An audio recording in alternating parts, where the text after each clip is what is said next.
Hello friends, happy Sunday. Welcome back to today's video. We are going to be doing a fun one today. This is going to be episode 1 of reading a book series that I'm currently in the middle of. And the 2 picks for the week are actually going to be finishing said series. And I didn't realize this until just now, but this is going to be Dark Romance Edition.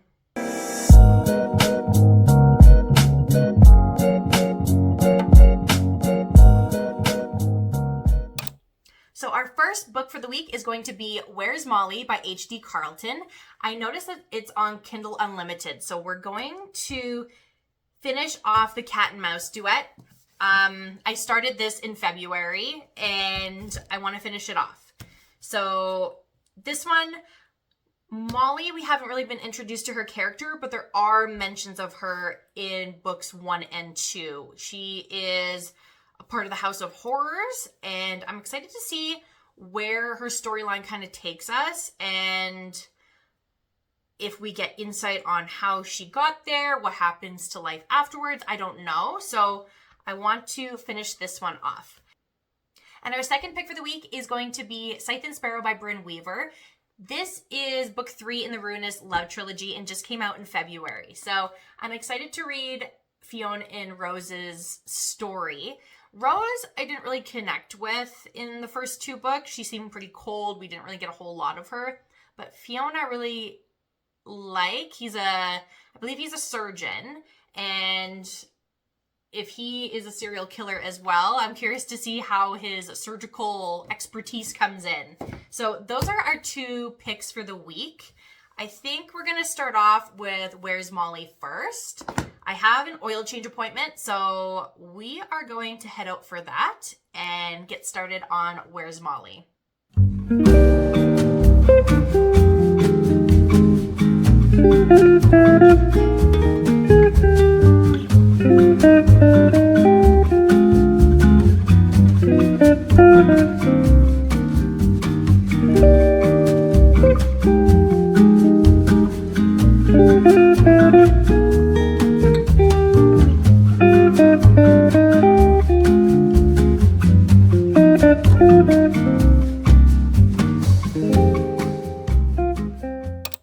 So I had some errands to do earlier this morning. I got an oil change, which was about 45-ish minutes long. So I did some reading there.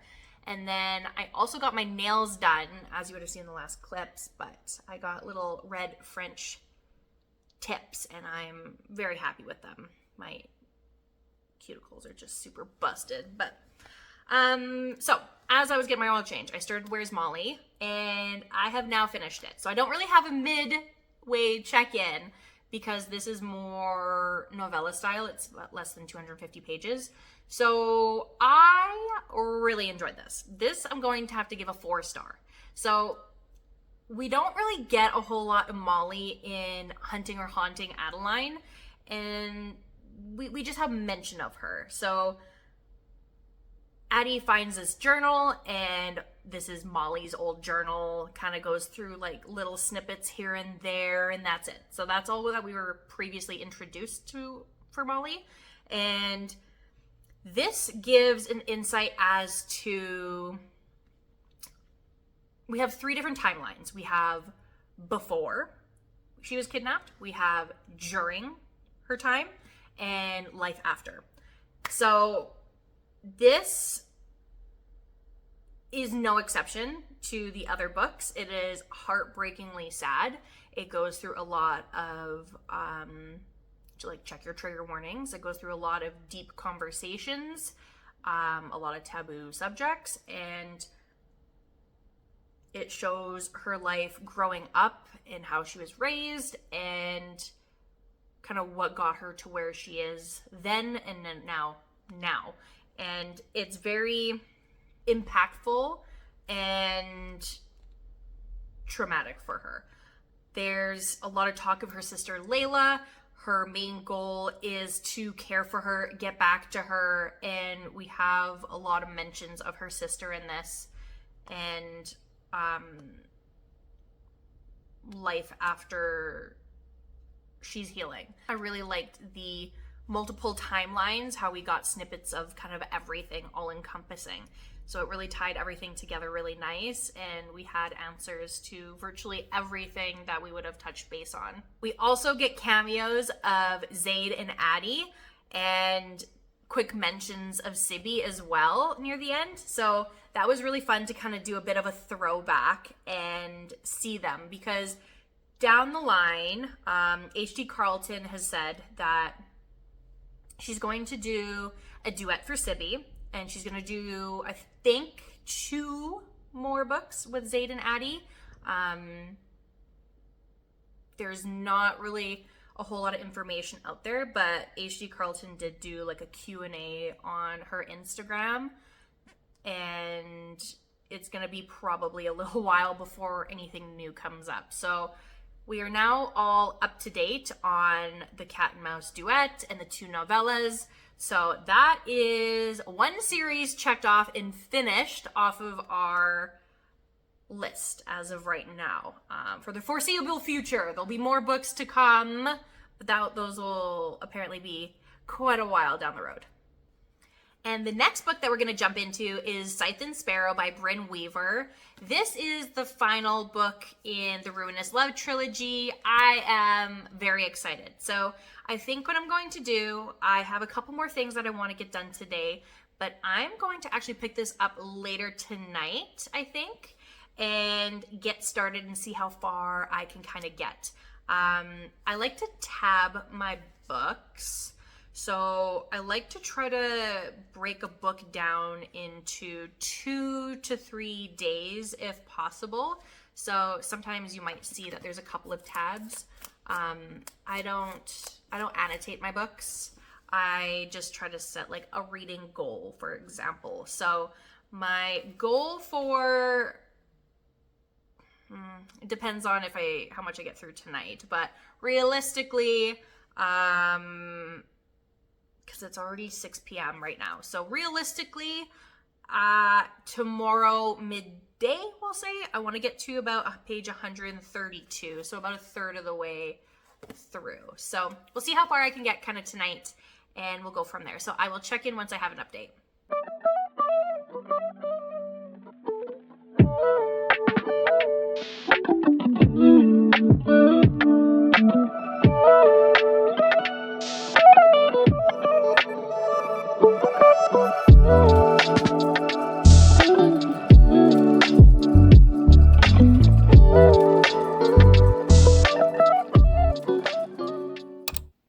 It is many days later, and by many days, I mean about a week. I am about 50% way through Scythe and Sparrow, and I'm not gonna lie, I had to put it down for a few days because we're kind of plateauing a little bit.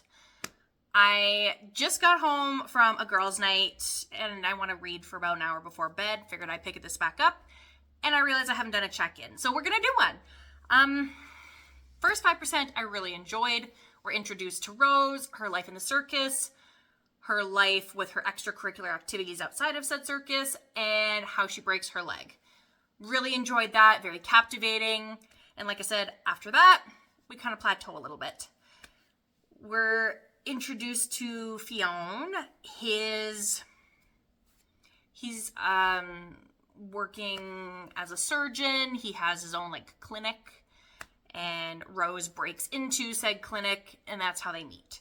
So we know that Fionn has a bit of, not necessarily a dark past, but we know from previous books his family dynamic with his brothers and their father and what happens to their father. So Fionn is kind of battling with his inner demons on his darker self, per se. And he's not necessarily a serial killer like everyone else is. And that's what all the books revolve around. So it's not a spoiler. But he doesn't really have a dark past. He feels like he has a dark inner self, but hasn't expressed it really. So we haven't really seen a whole lot of that come out in him. And overall, we're kind of a bit of at a stagnant level as of right now. So yeah, I had to put it down for a few days. I want to pick it back up. We have a crossover of them meeting Rowan and Sloane for the very first time that we saw in the first book. So that was fun to see, but I want more out of this. And with it being about halfway through already, we haven't really seen a whole lot of the scythe part, but we have seen a lot, or not a lot, but we have seen beginnings of the sparrow. So we don't necessarily have a whole lot of inner workings of their serial killer tendencies. So I'm curious to see how we're going to fit that in the last half, as well as their romance, because we're just kind of brushing the surface of their feelings. And yeah, so it's been kind of a bit of a slow burn on that front, and I'm hoping we pick up because I really want this to hit as much as the first 2 books did. So hopefully we can turn this one around, and I would say it's probably, if I had to rate it right now, I would rate it about a 3.25 stars, I would say.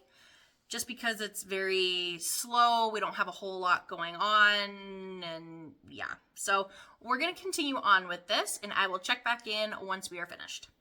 Hello, friends. As you can probably tell, it has taken forever to get through this book. My video has not gone up on Sunday. It is now Wednesday that you are seeing this. So I'm currently filming this Sunday night because I finished this today. Yeah, it was like pulling teeth. So while this was fun in certain parts, this was giving more middle filler kind of book in this series. This was my least favorite in the series, all in all.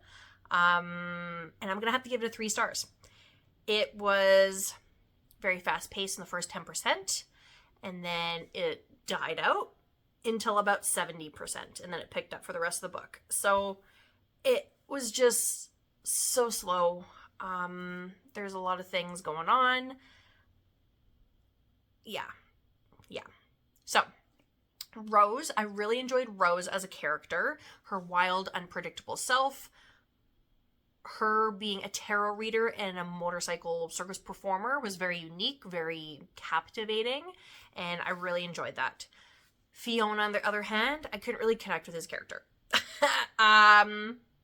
His shy, reserved self is fine and all, but he has his darker side, and he doesn't want to touch that with a 10-foot pole.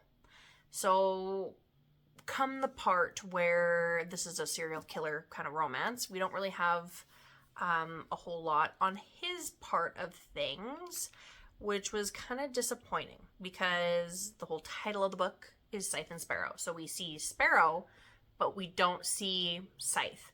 And why it's called Scythe, I don't understand, because there's no scythe weapons used in this book.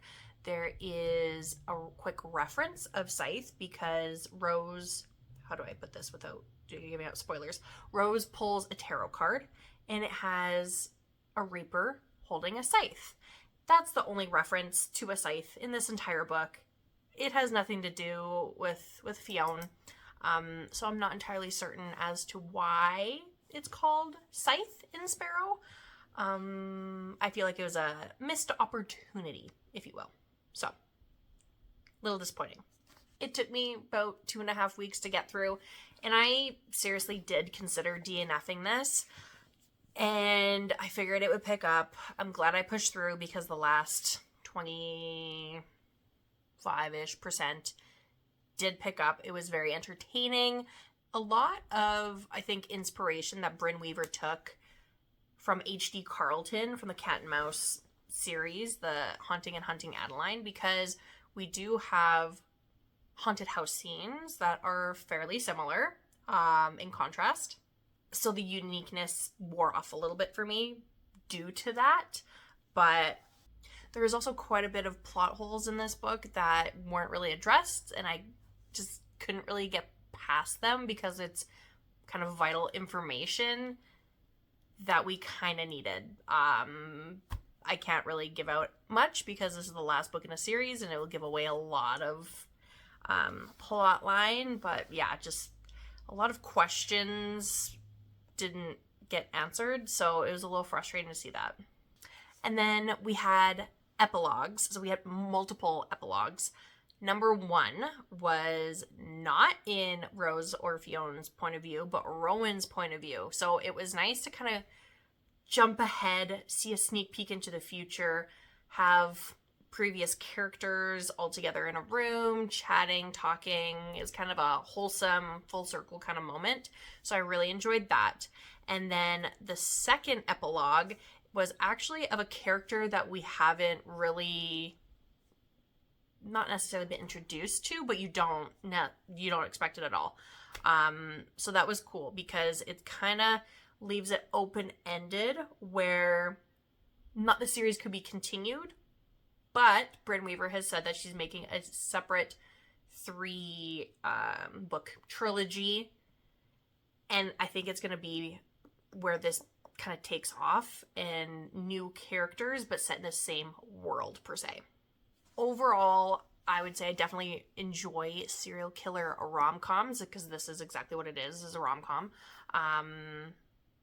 I really enjoyed this. However, I liked the first 2 books better, Butcher and Blackbird and Leather and Lark, and this one just fell flat for me. So this is my least favorite in the series, unfortunately. But that is our second book for this video.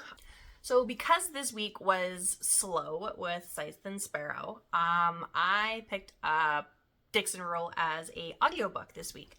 And The Graham Effect, the book number 1, was 5 stars. This was no exception. It was also 5 stars, and I can't stop thinking about this book. It was so good. This series so far, awesome, phenomenal, love it. They're fun, they're flirty, but we still talk about like deep shit that happens in people's lives, which I absolutely love. There's always a deep kind of conflict that we go through. I love Diana. She's kind, she's feisty, she's a determined being, and whatever she puts her mind to, she sets out to do it. I really love Shane. He was supportive. He's such a gentleman. He's an overall hilarious kind of guy and super protective of those that he loves. But I feel like Elle Kennedy did him dirty a little bit based on the fact that in the first book, we don't have a whole lot of personal characteristic descriptions of side characters. So by the time we got to this book, we don't really have much for characteristics of Shane because we've already been introduced to Shane.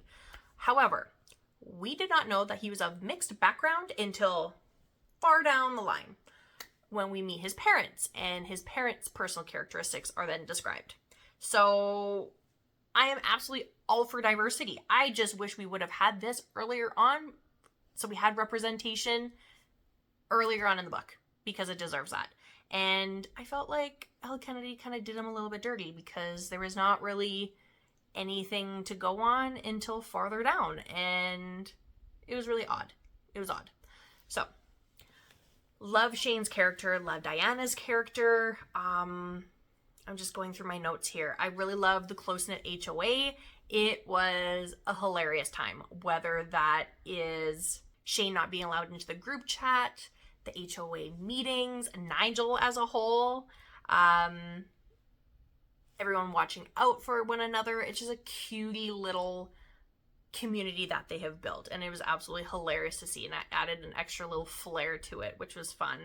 I also really enjoyed Flinger Forever, the reality show. That was really a fun aspect to that because it's kind of like Bachelor or Bachelorette, where who are they going to end up with next? So that was really fun. We have Diana, who is part of the cheerleading team, but she's also doing ballroom dancing. And I find majority of the book is of her doing ballroom dancing, not necessarily cheerleading. She's mostly teaching cheerleading to kids and doing more ballroom. So on the cover, her little cheerleading outfit, I really wish that this would have been like one of her ballroom dance outfits instead, and would have been like part of her, like her tango outfit per se, which would have been way better, I think, in hindsight. And I understand that it's Campus Diaries is the series. However, I think changing her outfits would have been more impactful, I guess. We have a balcony scene, which super spicy. hilarious. At the same freaking time, I hollered when I was reading this. Same as the first book, we have a crazy ex-boyfriend, and if the name Percival doesn't give things away already, then reevaluate your life. Because, yeah, he is a piece of work. This ex-boyfriend really revolves a lot around Diana's life in this book, and it was very impactful, without giving much away, is very impactful near the end, and I really love how Elle Kennedy kind of gets deep into these topics, and it was very, very impactful. So really loved that part of the book. That was a huge plot twist that I did you see coming, but not in a certain way. So I really enjoyed that. I feel like with that plot twist, my rating of a 4.5 jumped right up to a 5. It was just what it needed to go deeper into this and kind of put this book over the edge of what it needed. And I really enjoyed this. It definitely made it what it could have been, and really highlighted a lot of deep topics in this book. So I absolutely love this. Dixon Rule is a 5-star read for sure. I absolutely loved it. So overall, we had some really great reads this week. We had Where is Molly, which was a 4-star read, and we have now finished the Cat and Mouse duet in its entirety so far. Then we had Scythe and Sparrow, which was a 3-star read, and that concludes the Ruinous Love trilogy. And then we have Dixon's Rule, which was the second out of 3 books for the Campus Diary series, which was a 5-star read. So all in all, I think a really great week, and I am very happy with our choices. So I hope to do more of these continuing series that I'm in the middle of videos in the future. I'm hoping to do maybe at least one every month and a half, give or take, because I have a lot of series that I'm in the middle of, and we need to get that number down. Thank you so much for watching. I hope you had a wonderful time. If you haven't already, please subscribe down below so you know when I do post new videos. And I want to know what your most anticipated read for the next continuing series that you're in the middle of. I think my next one's going to be Bourbon and Secrets, because the first book was a really fun time. So thank you so much for watching. I hope you have a wonderful week, and we will see you next time. Bye.